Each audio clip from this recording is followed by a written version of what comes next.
The Pixel 10 Pro XL, life after the iPhone 17. So you probably noticed the last week I've been making videos about the iPhone Air, which I love, by the way, and I'm recording on right now.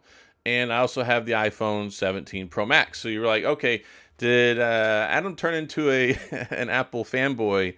And yes, the iPhone 17 Pro Max is so good it converted me. I'm now a Apple fanboy, and I'm no longer going to make Pixel videos. No, I'm just joking with y'all. There was a funny side story between me and Gary in comments yesterday because I have had a lot of positive feedback for the iPhone, and this is probably the first time in years that I've actually really enjoyed the iPhone experience, especially iPhone Air. Even though the battery, I'm getting horrible battery life, but gosh darn it, that form factor is so nice. And then I pick up the Pixel 10 Pro XL. I'm like, you need to lose some weight, bro.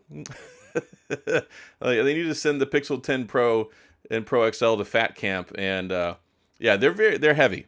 And same thing though with the iPhone. Like even though I've been using the iPhone Air quite a bit, and I go pick up the iPhone 17 Pro Max, it's heavy too. But I still love the Pixel 10 Pro XL. It is such a gosh darn good phone, and there's a lot of stuff that I appreciate.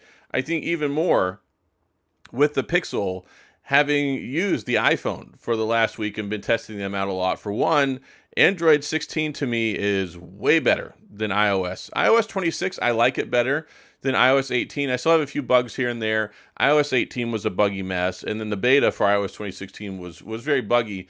But Google has nailed the software experience with Android 16, especially with Material 3 Expressive, all the updates, the new stuff with the widgets. And there is nothing like coming back to a Pixel phone and enjoying the haptics that this thing has, the typing haptics, the system haptics. It is the happiest that I am when I'm typing on a phone, when I am using a Pixel, and that is not replaceable anywhere else. It's almost as good as typing on a physical keyboard. I love typing on physical keyboards. I miss my Blackberries. I have my Clicks keyboard for like the iPhone. I have it for the Motorola Razr and all that stuff. But yeah, there's no substitute for physical keys. But if you have to use a software keyboard experience, this is it. Like, this is really, really good. And I enjoy the typing experience. I enjoy the ultrasonic fingerprint scanner. I use the fingerprint scanner so much on phones that have them. I'm not a big fan of facial recognition. I don't even do I even have it turned on? Yeah, I didn't have it turned on here. I have it on my Pixel 10 Pro, but not my Pixel 10 Pro XL. And it's good. It's not as good as Face ID, but it's good. It's very serviceable. I don't really have any complaints about it. But yeah, the physical fingerprint scanner, it makes me so happy. And then I love the screen on here. I love the color saturation, and I love the calibration that they have on here. What they've done with the Super Actual display, and even now with 3300 nits brightness, you'll go outside and all that stuff. It's very bright. I think the Pixels have some of the best screens that you can get in a phone right now. And that's a far cry from where we were years ago. I remember when the Pixel 6 came out, it was too dim. The Pixel 7 came out, it was too dim. And it just keeps getting a little brighter, a little brighter. And then with the Pixel 9 and the Pixel 10 series, I think they nailed it. And here's something that's difficult, though, because the cameras on here are very good. Now, they're not as impressive as they were when they came out last year. I still love the selfie camera on here. I still think the selfie camera for stills may be a little bit better. The 42 megapixel, it's very, very good. But I got to tell you, I think that this phone and the Pixel 9 really are what spurred a lot of the changes in the iPhone, especially in the camera department, because they realized that Pixel was doing some amazing stuff. And they're like, we got to step up our game. And I wish Samsung would do the same thing. I think Samsung's a little bit more comfortable than Apple in that department. I really want to see them step up their camera game when it comes to the S26 series. But the cameras on the Pixel, they're still top notch. Video is better on the iPhone, especially on the selfie camera. I'm recording now. There is a definite upgrade, and you can probably see it in the video quality in my videos like the last 2 or 3 days as opposed to previously.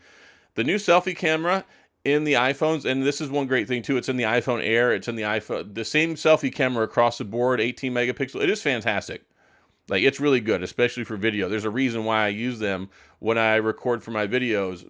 Of course, because also I can airdrop it to my MacBook, and it just makes my workflow so easy.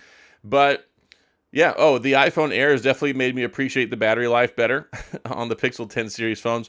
So the iPhone has, like the 17 Pro Max has better battery than the Pixel 10 Pro XL. So does the S25 Ultra, but I think it's still serviceable. The Pixel 10 Pro XL battery, it gets me all the way through the day, so I don't have a whole lot of complaints in that department.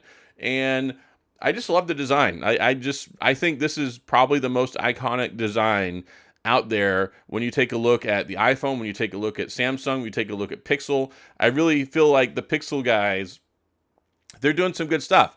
And people laughed and they made fun, like, oh, we hate this camera visor on the back. But now it's just kind of an endearing quality that a lot of people really appreciate, and it stands out. Like, you know, a Pixel phone whenever you see one. And I will also say I'm really excited because I do finally have the Pixel Watch 4.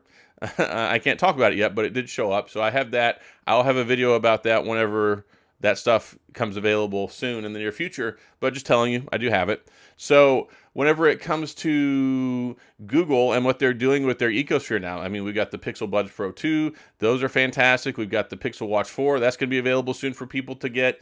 There's just a lot of nice stuff whenever it comes to what you can get from Google now. It's not like before where it's like you buy a Pixel phone and that's all you get. And the Pixel Watch 1, it was pretty good. The 2, very, very marginally improved. The 3 got better. And I can't wait to talk about the 4. But yeah, I feel like with the Google Pixel phones, the Pixel 10 series in particular, we're on like the next level. Now, if we could get, there's actually a thing yesterday at Snapdragon Summit where Google and I guess Snapdragon are working together to make some sort of a PC or something like that. I can't remember what it is, but there's some exciting stuff on the Google front. And I think that's something that's nice. It's refreshing. It's something to be exciting about because it looks like more expansion when it comes to the Google ecosphere, what they're doing. And then Gemini and the AI stuff that's built into the Pixel 10s is still light years ahead of what you get with Apple.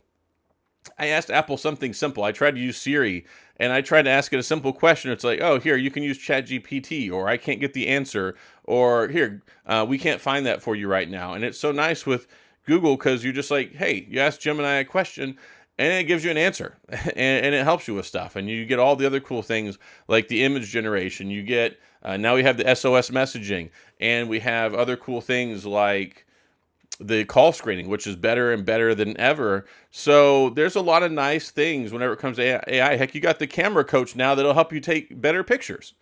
So I think that just like I talked about a week or so ago, I think we're in a better place than we've ever been when it comes to being Pixel owners.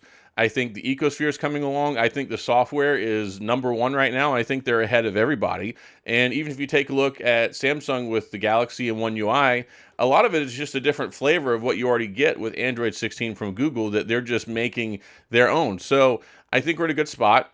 And yeah, I've been using the iPhone, but it kind of makes me miss the Pixel a little bit. Like this, as good as the iPhone is, I still love the Pixel 10 series phones better than I like the iPhone. And it just comes down a lot of it to day-to-day experience. I love the user interface. I love Android 16. I love the typing. I love the fingerprint scanner. Like my flow when I'm using this phone is just, it complements what I do. It complements my life. And it just makes things, I pick it up. It's second nature and everything works the way that it's intended to. And I really feel like we could say that about Google now. Like it just works. That was a thing for Apple for the longest time, but now everything doesn't always just work with Apple. And for instance, I thought the bug was gone, but I tried to send a picture yesterday, and when I go into iOS 26, I go on the iPhone, I'm sending a message, I try to send a picture, you press on add an image, and it just doesn't pull anything up. Or if it does pull it up, it's like this little black window, and you can't see any of the pictures. So I feel like the Google experience is more polished and refined than probably anything out there on the market right now, especially in the US. And then the cameras, I think they're great. So yeah, I love my Pixel 10 Pro XL. I'm not turning into an Apple fanboy, but it's always good to look at the other side. And a lot of people are like, oh, he carries an iPhone. Yeah, I carry an iPhone. I carry two phones all the time, always an Android, always an iPhone, because I like to stay up to date on everything. And I'm really happy with what I see over on Apple right now. The iPhone 17, the 16 was a disaster. Apple Intelligence was a disaster. Everything they promised was a disaster. So that, and then all the bugs iOS 18 had, it was a really turning off experience for me this last year, more so than ever. So it's been really refreshing. iOS 26 is pretty good for me. I've had very little issues with it other than a few bugs here and there. The cameras are fantastic and definitely on par, if not better in some ways than the Pixel phone, especially in the video department.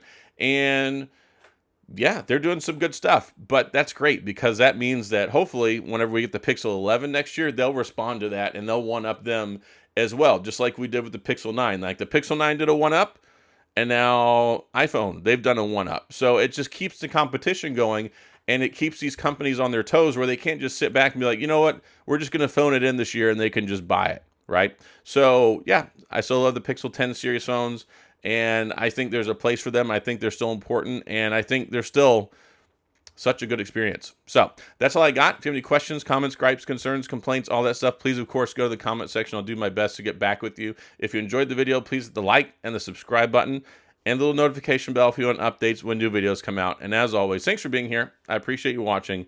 I'll see you guys next time.